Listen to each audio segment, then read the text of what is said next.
Hi, and welcome back to Monster Loves You, part 2 of Let's Play. Let's continue here.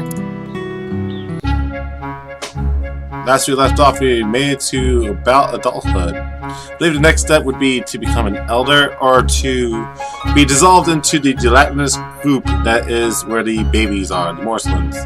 So let's do explore the Wilsmiths. So you know what? We're going to do politics with monsters, because that one will help you develop a thing with the humans, and I don't really want to focus on it with this playthrough. Alright, so the snake moon is rising in the sky, and it's time to gather snakes for the ritual. Snake moon. Other monsters will bring plenty of snakes, stay home and let them do the work. It's out to gather snakes. You wander the fields near the wellness. It's easy to catch snakes, but every time you reach for another one, some of them squirm out of your grasp. Most of your snakes are getting away. Not anymore, they're not. Kill the snakes as you catch them. Keep catching them alive. I know this is the one I'm trying to focus on, like being a little more violent, ferocious, but this is the one you probably want to pick. But stick through is what I'm doing. You come to the ritual with 10 snakes draped over your shoulders. Greet the other monsters with their dead snakes. Hey, look at that. Many of the other monsters brought you live snakes, but they let you put your dead ones into the scaly cauldron. The monsters gather around the cauldron. Proof rock scrapes 2 sticks together to light a fire. It's going to be a fun night. And there was much rejoicing. Huzzah!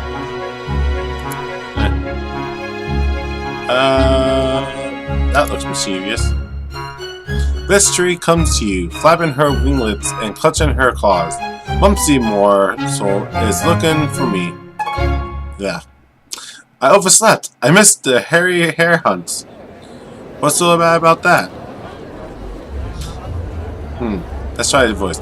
I was on the list for the hunt, says Bliss Tree. And those hairy hares are really fast. We have to collect enough of their feet every year so Omen Town has good luck. Ask Bliss Tree how many feet the hunt brought back without her. She yells, None! I was supposed to watch from above and show the other hunters where the hares were hiding. Bad luck for everyone then, except the hares. Bliss Tree flutters her winglets again. Especially for me. Mumsy's going to print a story about how I ruined everything for everyone. Ooh. Bliss Tree comes to you, flapping her winglets and clutching her claws. Oh, so that just explains. Well, that's the only thing that's weird. It goes back to the beginning as if you never read it. Like, you should just continue on. Bliss Tree suddenly leaps to the top of a garbage can, spreads her wings, and glides away. Weird. Just then, Mumsy Morsel rolls into a potent square pen and pad, grasps in her thin claws. Did you see Bliss Tree come through here? I want to make sure everyone knows the truth. I think that would be her voice. Tell her Bliss Tree overslept, claim ignorance, no comment.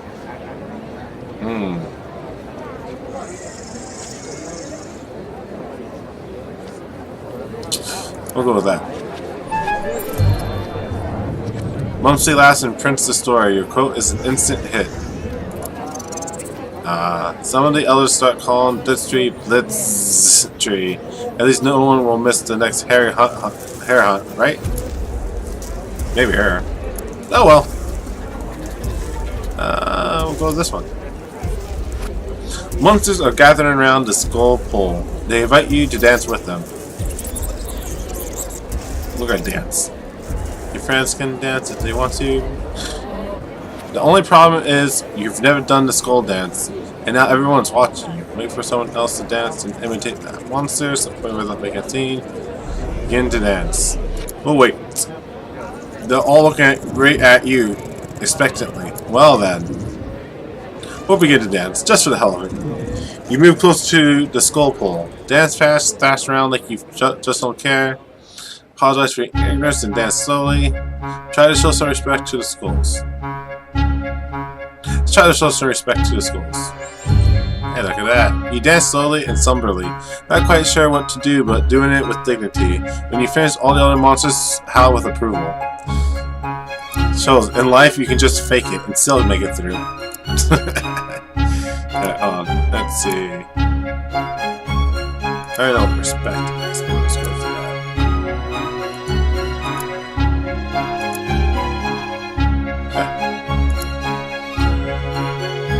There's no one. Maybe this isn't. No, this is the next one you get to do the human one. Let's go. Let's choose an adventure. You find a red hood and a basket in the middle of the forest path. A human nearby. A human house nearby. Funny, you've never noticed it before. There's a white picket fence out front. Keep it stay away. Circle the pretty little house. Take the hood and basket home. Circle that pretty little house. There's a great deal of blood in the yard, along with a half-dead wolf coughing weakly. Ask the wolf what happened. Woodcutters, friend. You can't trust them. Beware of their axes. Even worse than knives, the wolf finishes dying. Let's take and eat the wolf. It'd be ashamed to waste it. You hold a strangely heavy carcass back home. An elder points out a sewn-up gash down the wolf's belly and says it was good work.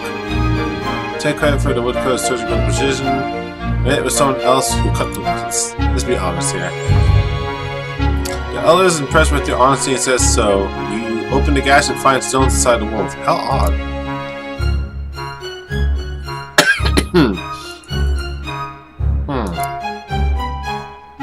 Let's go with this. Wild chickens are back in season. As delicious as they are mean, they are loose within the wilderness, and the monsters are all hunting them down. Chickens, lame. Forget about it. Find some eggs and just eat those. Let's go hunt those wild chickens. Deep in the woods, you're looking for chicken scratch when you literally stumble over a hen guarding a cluster of chicks. The hen clucks and caws at you. Look at that hen. She's huge. Fight the hen. Drive the weakest chickens away from their protector. Let's fight the hen. Though the clucking makes your blood turn cold, you seize the great hen and fight until you're both a mess of feathers and blood. But victory is savory.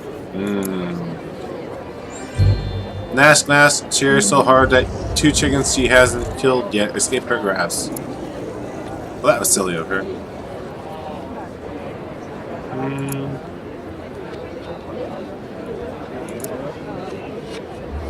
A flock of geese are in the square. No honk! One can talk honk above the din. Honk! Nash screams, last one to drive them away is the loser, and she's on that human scooter she found.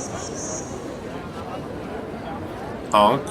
Hunt down a cool secret weapon of your own. The stick is smarter than the wheel.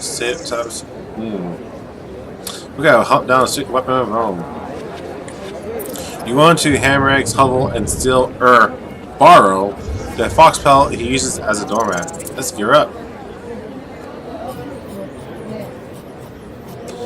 Plonking it on your head, you run towards the geese growling and yipping. The geese swarm you. You can think of 2 good options. Think fast, I'll honk the geese.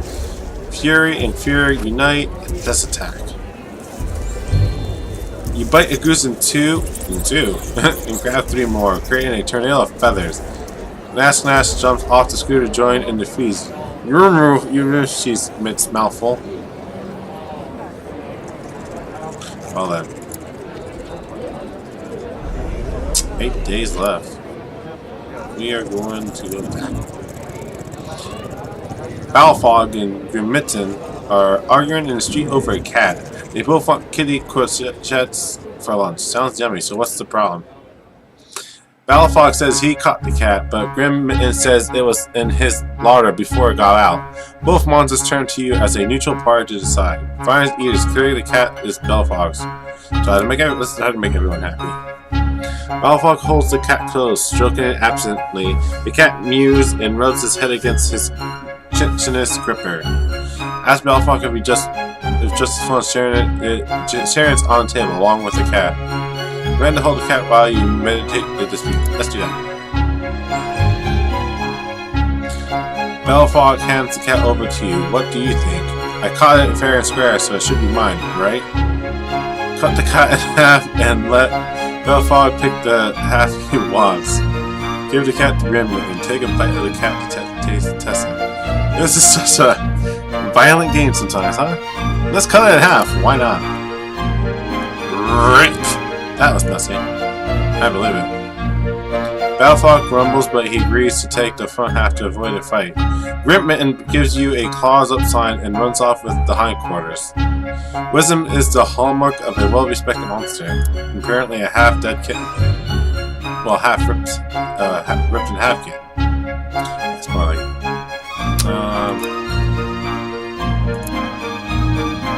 Spine Doctor is treating 2 injured monsters in Porton Square. She breaks off her own quills and uses them like sewing needles. A little iron pot boils over a small fire, but it's just water. The doctor seems to have run out of something. Who's her? Continue to watch, off to get involved. Say, who's her? Prudence and Proofrock are lying prone, both covered with long, straight lacerations. Blood and slime seeps from every cut. Ooh. Offer to get involved. You join the spine doctor, who accepts your help approvingly. How will you aid her? Hold the cuts closed while the doctor prepares some medicine. Offer the fresh medicine for the spine doctor.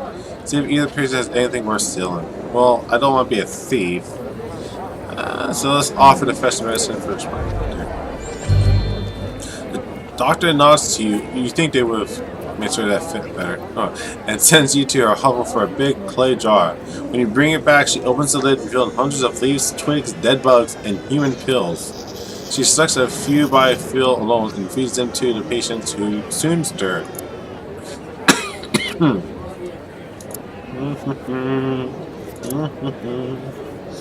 It's a scream-along, sing-along. Everyone screaming, loudest monster wins. Let's scream, sing, and scream, sing. You're totally going to break some windows and eardrums, but why are all these monsters here? Your singing has been known to hurt their little ears. Sing quietly, using mostly stomach noises. Spell it out, you gotta win. Priestmaster builds windows dense. No, let's spell it out and you gotta win. You sing about loss and secret love and a plate with no pancakes on it. Pancakes! Your song is sad and strong, but the other monsters sense that you're holding back. The monsters, on the other hand, are terrified. Sing proudly, but rein it in. Cut loose at full power and scream. Oh well. The monsters flee, clutching at their ears as your song shatters windows and causes clouds to break apart in the sky. The other monsters carry you around Porton Square on their shoulders and humps, proclaiming you're their musical hero. Though you see monsters fleeing back to the brood cave, clutching at their ear holes. Well, they should have been there in the first place.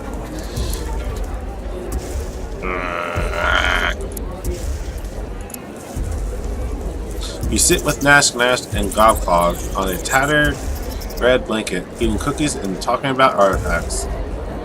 Continue the discussion. Gobclaw slides. I really like the artifacts. I want a nice big collection.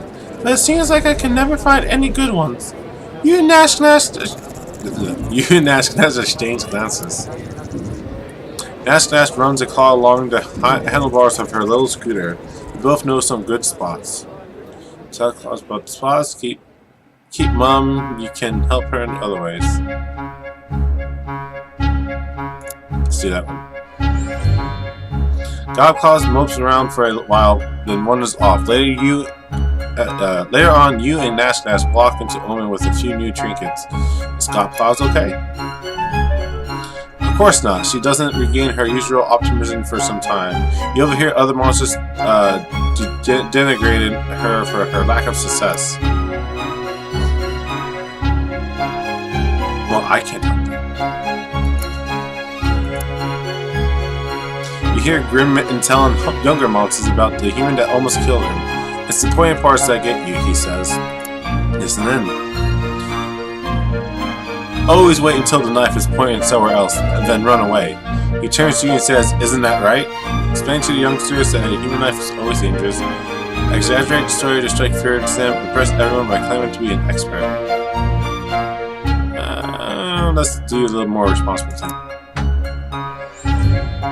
You calmly expand on Grimmitten's tale, sharing what you have learned about the threatening blades of the humans. Young monsters promise that they will treat such things with respect, even if nobody's holding one. No, there's two more here. Godpaws and you are arguing about what to have for lunch. She got to pick last time. Suddenly, your favorite food flies down from the sky and perches within arm's reach. The magpie chirps. Have either of you seen a cornfield around here? Your stomach growls. It's tough, but help the bird scream and flee. Why was the bird talking? Well then. Fantastic and amused. Ouch. Sadly, it wasn't much. You and Godpaw still have to figure out what to have for lunch. Was the wrong choice. Oh well. You hear a cry from a nearby hovel. What's happening over there? Sassaway, a new adolescent, doesn't understand how the windows in her hovel work. She's trapped her paws under a heavy pane. Well then, free her from the window, leave her there, she'll claw her arm off eventually. I don't want to chew her arm off. Let's free her from the window. You walk over and take a look. This should be easy for a grown-up monster like you. Lift the window to free Sassaway. Scare a little to teach her a lesson, break the glass to free her. No, let's just lift the window. Sassaway seems afraid of you, but these things happen. She thanks you for releasing her from the window. You notice that small crowd has scattered. It sounds wrong for some reason. Help Sassaway treat her injured arm. Tell her the arm will heal on this helper. You tend to Sassaway's bruise with a salve made from flowers and mushrooms. Soon she feels no pain at all. The crowd applauds your helpfulness. I believe that's it. So 2 more of these and then we'll go to the next stage of life. Choose your adventure. This one. The spine doctor has asked you to catch a special fox. It limps, she says, and it costs. I need it quickly if at all. Let's go after it. You go forth into the forest trailing the fox. As you get closer, you catch a glimpse of its ragged ears between 2 trees. The fox is limping slowly. Get closer. As you draw near, you smell something sickly sweet.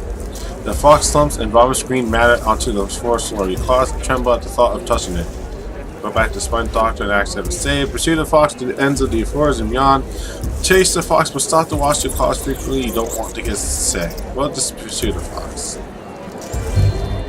Fox's sickness can't harm a monster. The fox tries to scare you off at the last moment by throwing it up again. You snatch it in your claws. Return to Omen and reset the fox. The doctor accepts the fox with delight. She nods to several patients waiting to see her. You see, friends? This one shows promise. But watch what she does with the fox. The spine doctor squeezes the fox, forcing it to throw up into a row of rat cages. She says, now I can use the rats to make medicine so we can cure animals we care about.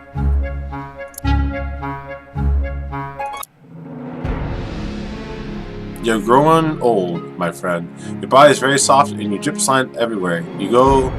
Everywhere you go. It's getting hard to leave your hovel. Yeah, this is the moment where you either become solidified and become an elder, or you turn into a goop and go into the vat. Stay inside and think about this. Go see the spine doctor. Embrace your fate. The group of elders is waiting at the door of your hovel. They've seen your drippings. They know it's time for you to dissolve or extend. Let's go with it.